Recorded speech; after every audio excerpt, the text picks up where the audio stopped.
Good morning guys. આજના સવારના નાસ્તામાં છે ચણાની દાળના વડા. ચણાની દાળ બોરીને મેં વાટી લીધી છે. આ રીતે લીલો મસાલો એડ કરવો અંદર.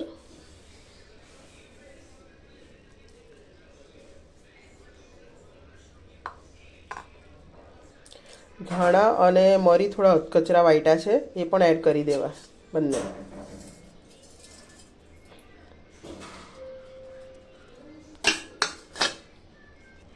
થોડી હળદર એડ કરવી અંદર.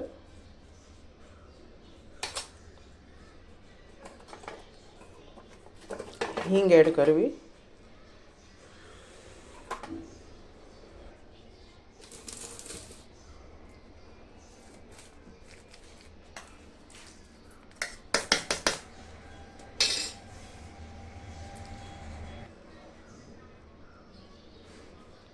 બરાબર મિક્સ કરી લેવું. હાલે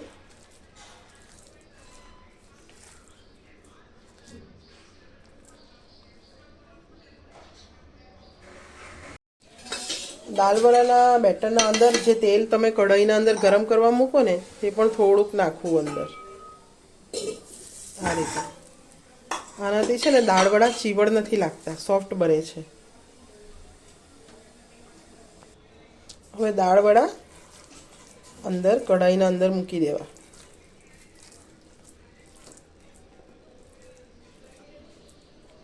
આ રીતે એક એક સરસ કરીને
પછી એને ધીરે તાપે થવા દેવા. દાળવડા સરસ બનીને રેડી થઈ ગયા છે, ગોલ્ડન બ્રાઉન કલરના. જો છે ને સરસ બનીને રેડી થઈ ગયેલા છે. હવે એને કાઢી લેવાના. દાળવડા સરસ બનીને રેડી થઈ ગયેલા છે. આ દાળવડા તમે ચા સાથે પણ ખાઈ શકો. આ જ દાળવડાના તમે ભગત ભૂટિયાનું શાક પણ બનાવી શકો. Thank you.